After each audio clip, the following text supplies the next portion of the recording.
if you're like, how do I live in alignment with my energy? The first answer of that is first being able to be connected to your body, because our body wisdom is way beyond just what the limited mind could do on its own when we combine the two. A lot of professionals and me personally, in the beginning, it's very hard to know what we feel in our body because we literally live in our heads, constantly thinking. And sometimes it'll take practice to getting into your body to know what a yes feels like and a no feels like.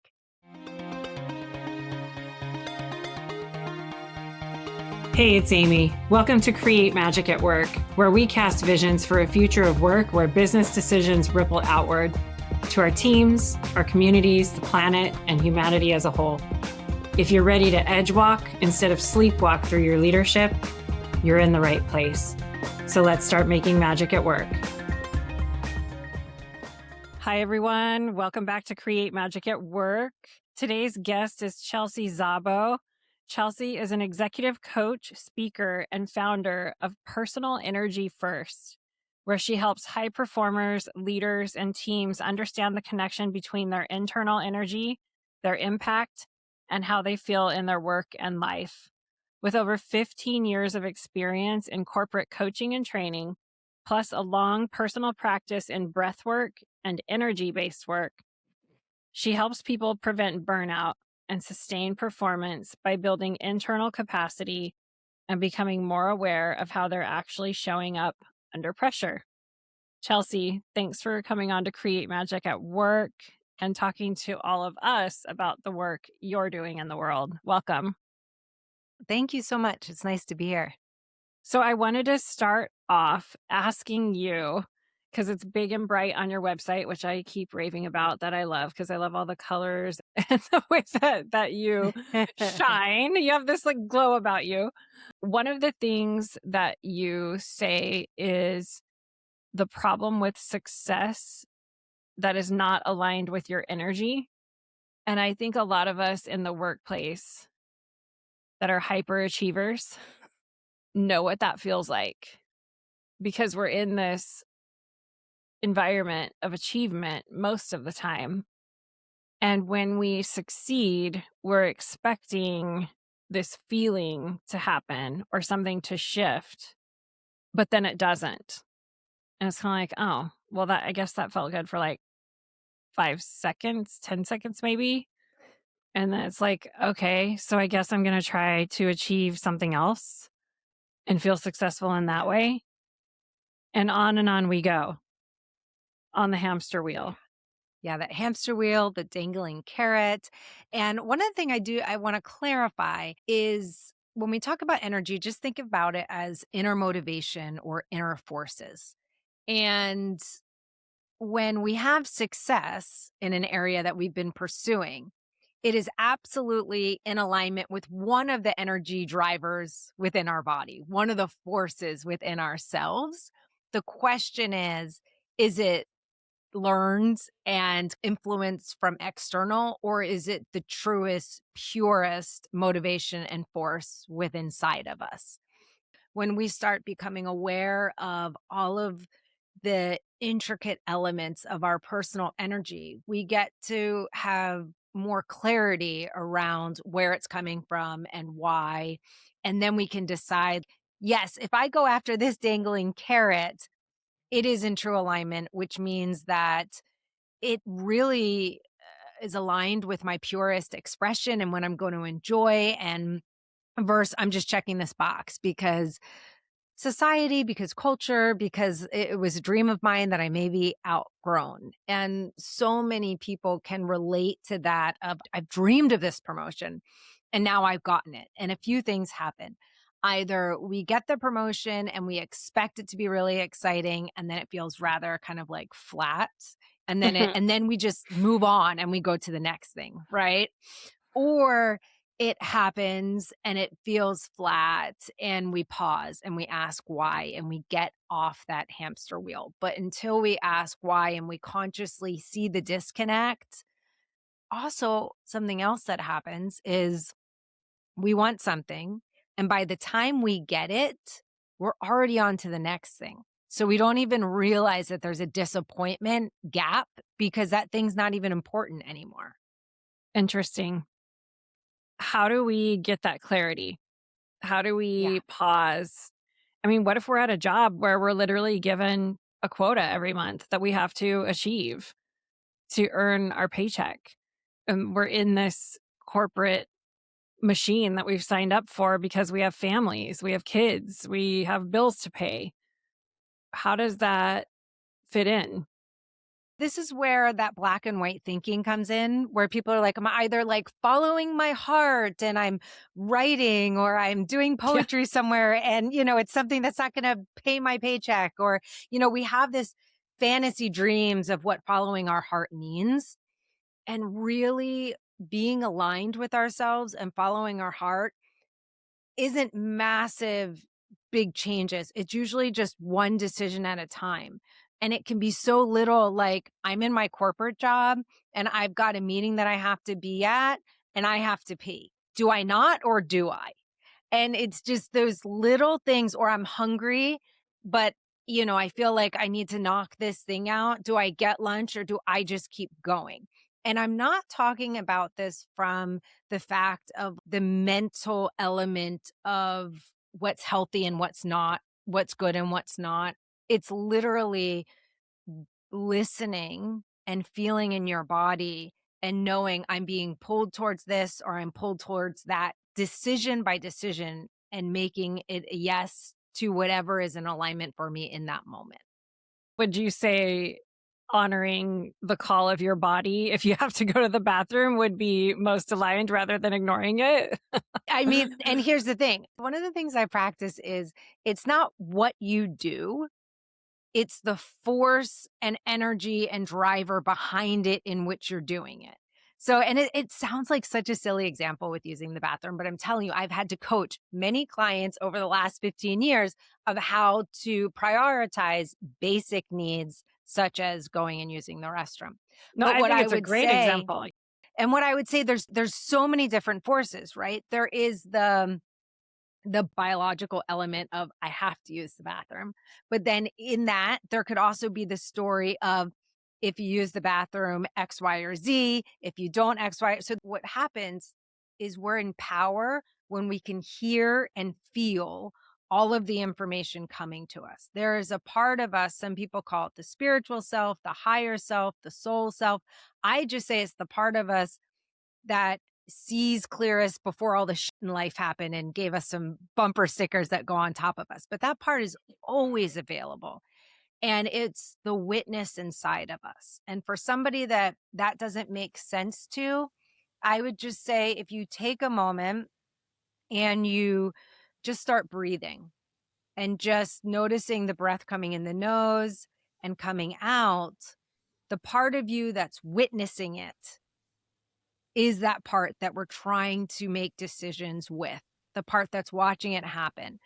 So in that case of the restroom, it would vary. I mean, general example, yes, when you can do that. So you're not like holding it and wasting energy that way.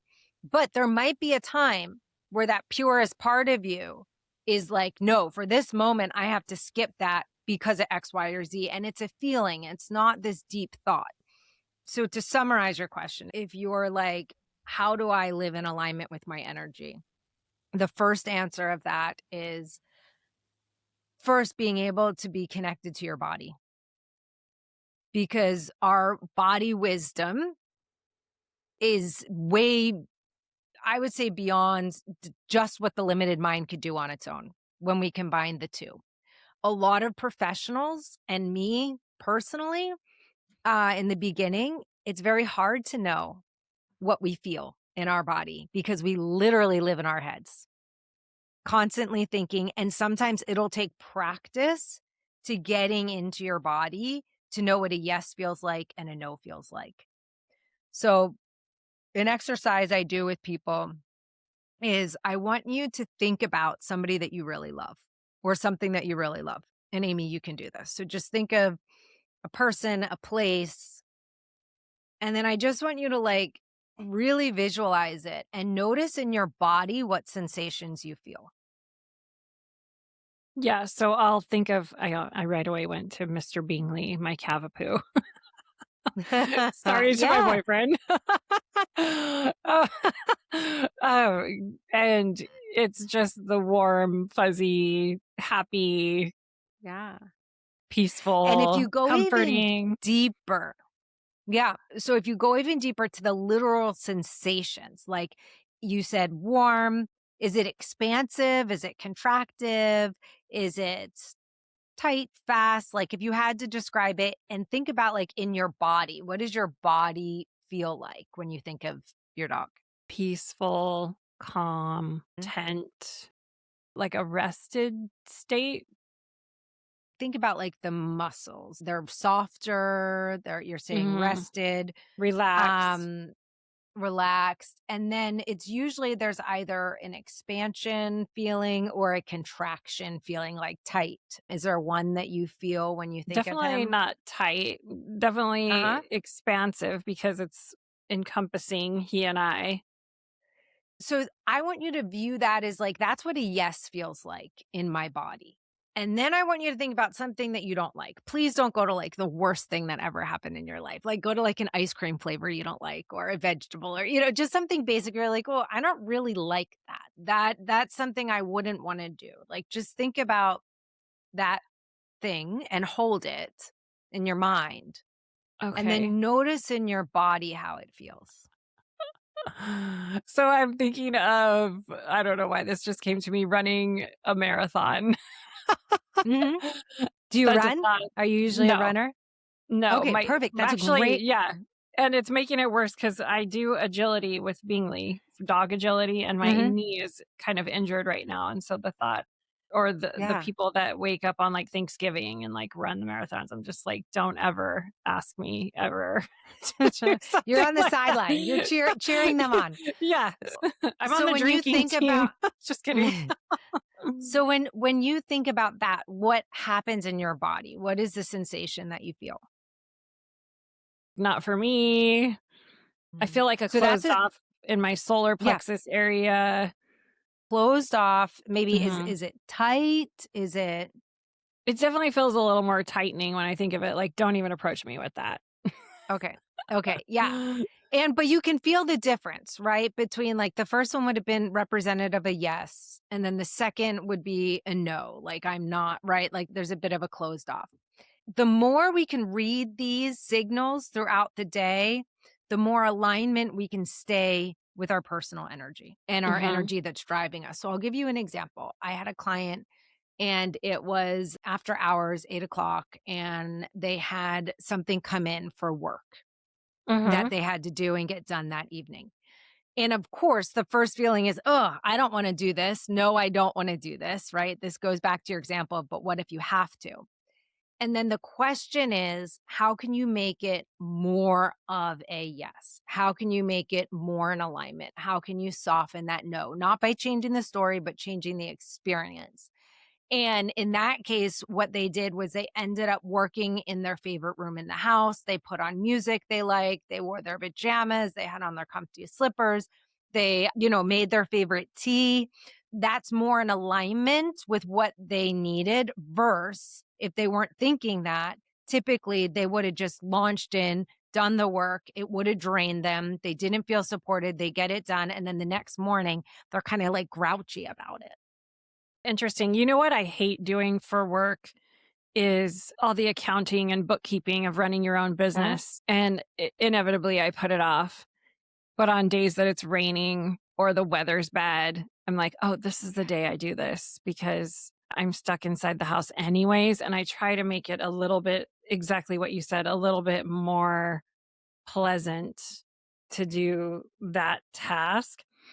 I wanna ask you something about that alignment of this is how it feels when I can say yes or could say yes, and this is how it feels when I could say no to something. How does that factor in to shadow?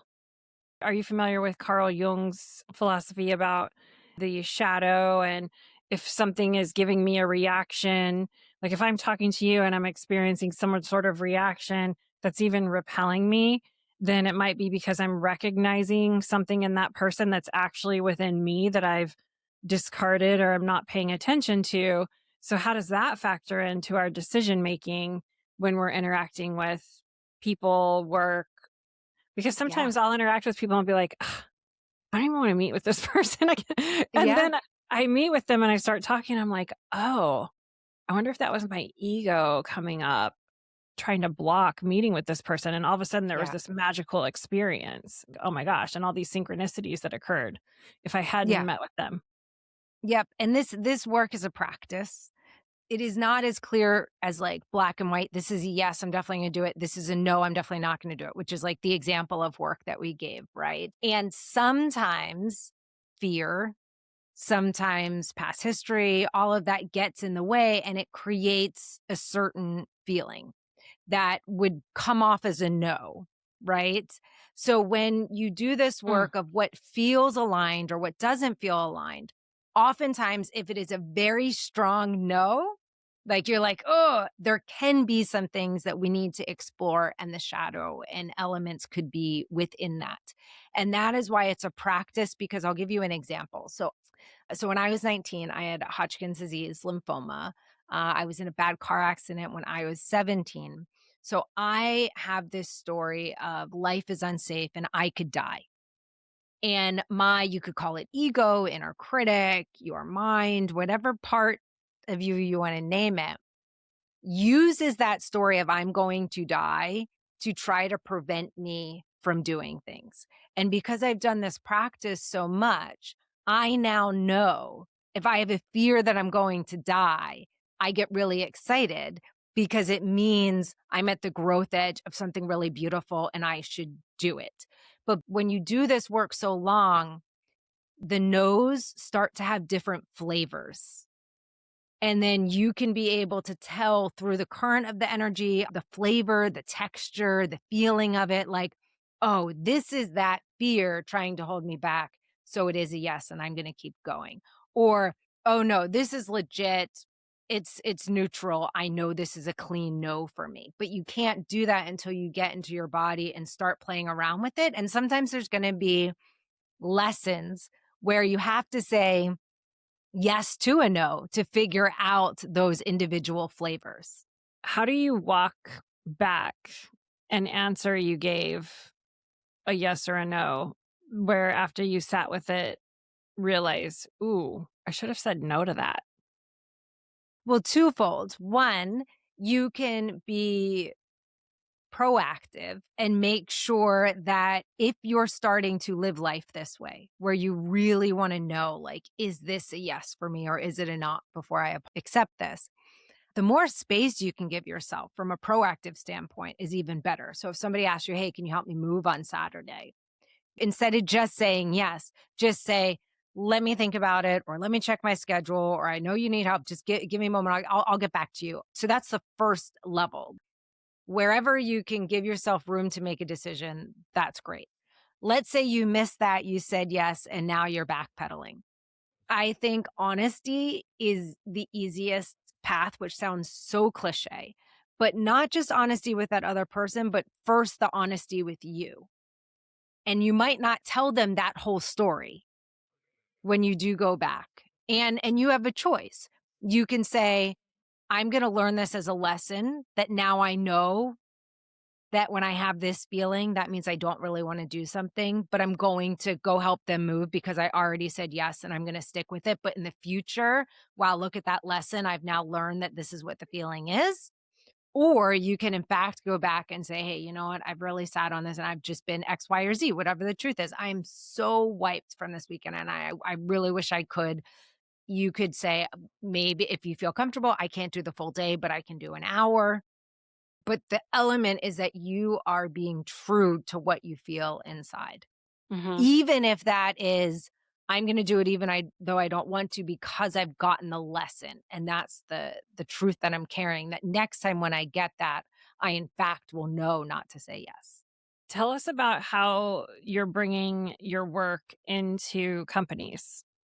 So, first of all, there's different elements of the work that I do. I do coaching, I do training, speaking, keynotes, and then I also do exercises that help reduce stress, such as meditation and breath work. Sometimes it'll be at a corporate retreat and I'm offering meditation, breath work. But the thing that's really special about it is having a background in corporate myself and then also having 15 years of coaching and training people, that the breath work itself isn't just a nice experience that somebody will leave and say, I feel better, but it's taught and experienced in a way that it becomes a tool moving forward and an understanding of how it ties into corporate itself and really works on Hmm. the fundamental elements that block us from expression, from slowing down in the workplace through the energetics of what happens in those sessions. One of the other elements is so much happens in the unspoken, but we don't have awareness of it. So it could be an employee that wants to go ask their boss a question and they see their boss didn't see them, but they know because of energy between them that it is not a good time to ask them a question and they will turn around and not even have addressed the boss and come back in another time. There's the dynamic where a manager could be sharing really bad news, but they are so anchored and grounded and clear themselves that when it's received with hope. Energy is already in the workplace 1,000 times over, Mhm. and I'm helping people have awareness of what their personal energy patterns are and how they're impacting how they think, feel, and act in the workplace through various different talks and trainings. Tell us about what you see when you help these individuals harness their energy. The first thing is there's shock or surprise of like before there was more blame on external factors for maybe their burnout, for their frustration, for things not being how they wanted, or, all of these elements. And they're like, oh my God, I shift this one thing and all those things changed. So I think there's a surprise of the power of how energetic shifts can ripple effect and change Uh-huh. everything. And then there's also a feeling of empowerment. Like, wow, Mm. I have more power than I thought. And I can really truly experience things in a way that I didn't think I was able to before. There's also people will say, I feel way more alive. I'm not on the hamster wheel anymore. I'm engaged. I'm getting there's joy. Like it's a feeling of joy and life that returns to them. Yeah. For me, the language in my teachings and trainings in spiritual intelligence is you're helping people in this way operate from their higher self over their ego. And Yeah. once they're experiencing that, they're feeling an inner peace that they haven't felt before because they're operating from that place within them that comes from wisdom and compassion and love. And so then the energy shifts because through your tools, when you operate from your higher self, it ripples out to others. And by default, the data shows other people around you will start operating from their higher self a larger percentage of time. And that's the path of spiritual intelligence or the skill building way is how can I operate from my higher self a larger percentage of time? Yeah. I mean, I And don't think we're return gonna to get it it right when every time. We yeah. might, but because we're human, And right? and Sorry. return it, yeah, and being able to return to it. The one thing I will Mhm, say that my clients get a little confused about too when I talk about either your soul self, your full self, your higher self, and the ego tends to have its own definition where it's like boasting or I'm aggressive and what I think people forget is that the ego also really is anchored in fear. and protection as well. And those are the components that I think people forget when they hear ego or soul self. And sometimes they'll be functioning from protection or functioning from that fear, but they don't equivalent to the ego. That is the basis of the ego is trying in the SQ teachings is trying to protect you. Whether you need to be protected or not is another question. And it can come from that place of fear or defensiveness. And Yeah. it does spring up quite a bit throughout work spaces, workplaces, our work day. And that's why it's so important that the work that you're doing to help us build that muscle of operating from that place of inner peace so we can make wise and compassionate decisions even when we're under great stress. At the end of every Create Magic at Work, well, maybe not every episode, I pull a card for all of us, everyone listening, a message from the universe with a question for you to answer on the fly to give advice. Okay. So I'm going to shuffle the Create Magic at Work journal prompt card deck right now and see what message we get today for everyone listening. If you have been saying, I need a sign, I need a message, Mhm. somebody show me something, this is your sign today. Okay. Ooh, yay. I like when I get ones that we haven't seen in a while. So we got inspiring others as the theme. So our message is inspiring others.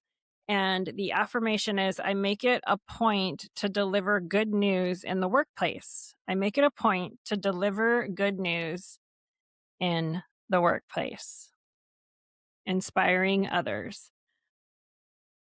Chelsea, give us an idea. I'm trying to decide which question I want to ask you because now I'm torn. Interesting. Okay, I'm going to ask this one. This is so good. So I'm trying to like frame it up here.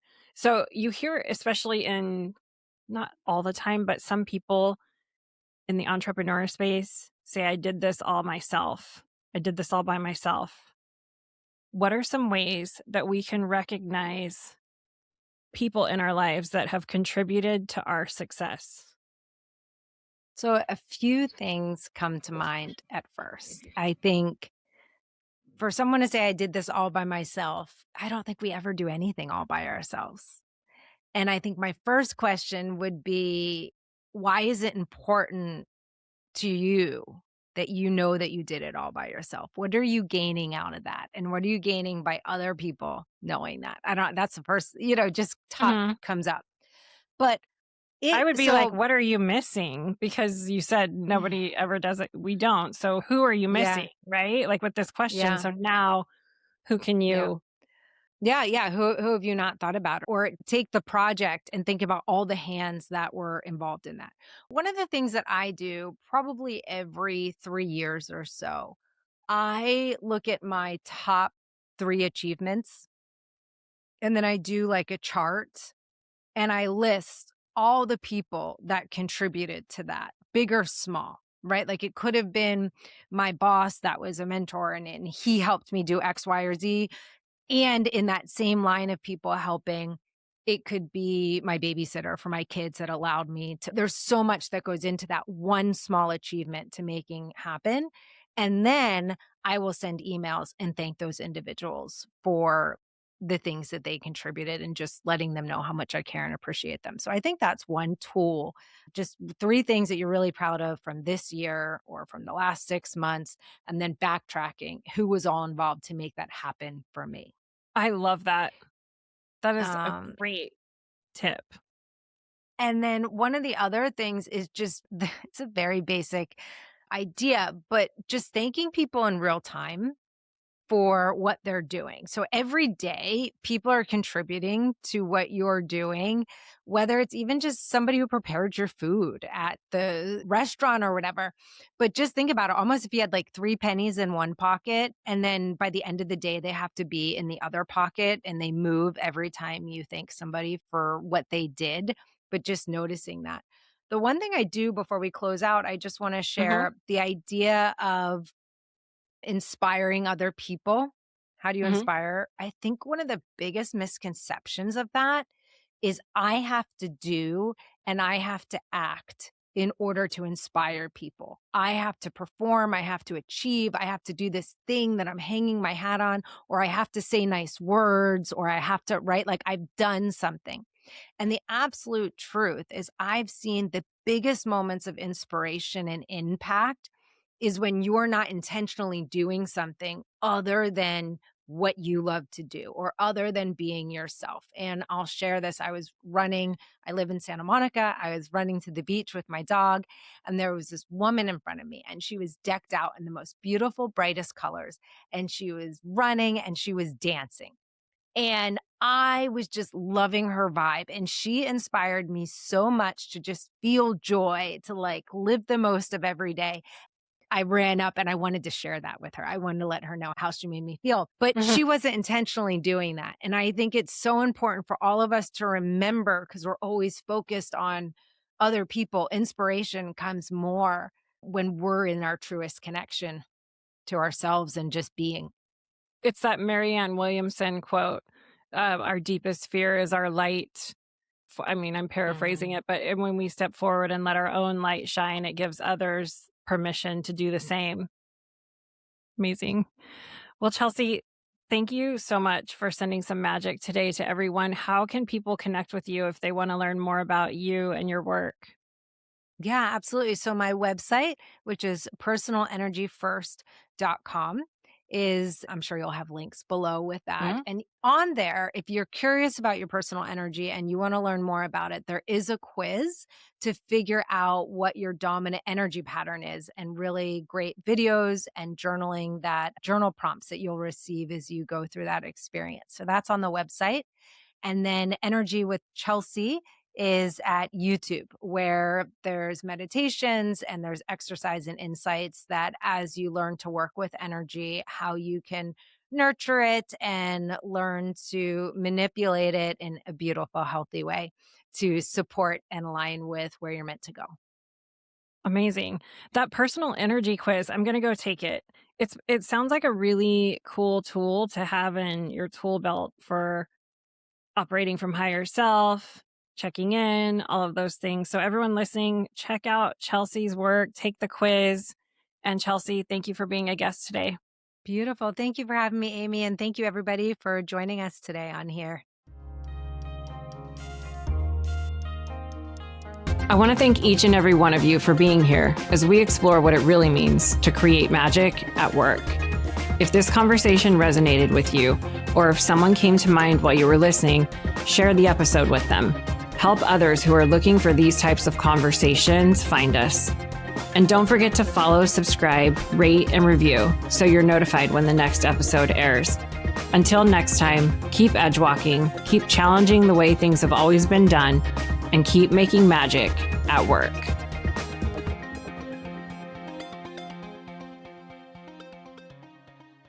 Thank you for tuning in. You've been listening to a Magic Thread Media podcast.